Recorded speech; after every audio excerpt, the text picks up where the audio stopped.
பிரதமர் கேள்வி நேரத்தில் எதிர்க்கட்சியினரின் கேள்விகள் தவிர்க்கப்படுகின்றனதா? நாடாளுமன்றத்தில் எழுப்பப்பட்ட குற்றச்சாட்டில் அன்வார் மறுப்பு. நாடாளுமன்றத்தில் பிரதமருக்கான கேள்வி நேரத்தின் போது எதிர்க்கட்சியினரின் கேள்விகள் தவிர்க்கப்படுவதாக எழுந்துள்ள குற்றச்சாட்டை பிரதமர் டத்தோஸ்ரீ அன்வார் இப்ராஹிம் மறுத்துள்ளார். கடந்த 3 வாரங்களாக ஆளும் கட்சியை சேர்ந்த நாடாளுமன்ற உறுப்பினர்களின் கேள்விகள் மட்டுமே தேர்வு செய்யப்பட்டு பதிலளிக்கப்பட்டு வருவதாக கொத்தபாரு நாடாளுமன்ற உறுப்பினர் டத்தோசரி தக்கியுடின் ஹசான் நாடாளுமன்றத்தில் இன்று குற்றம் சாட்டினார்.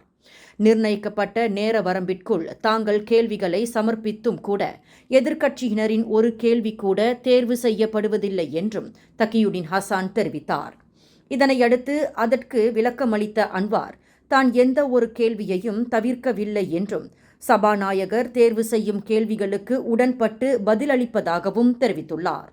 அதேவேளையில் அமெரிக்க பரஸ்பர வர்த்தக ஒப்பந்தம் தொடர்பாக எதிர்க்கட்சியினர் எழுப்பிய கேள்விக்கு தாம் பதிலளித்ததை சுட்டிக்காட்டிய அன்வார், ஒரே மாதிரியான கேள்விகள் மீண்டும் மீண்டும் கேட்கப்படும் போது அவை இயல்பாகவே தவிர்க்கப்படுகின்றன என்றும் தெரிவித்துள்ளார். ஒரு கேள்விக்கு ஏற்கனவே பதிலளிக்கப்பட்டு அது நாடாளுமன்றத்தில் விவாதிக்கப்பட்டிருந்தால் அதே கேள்வி மீண்டும் கேட்கப்படும் போது அதற்கும் அதே பதில்தான் வழங்க இயலும்.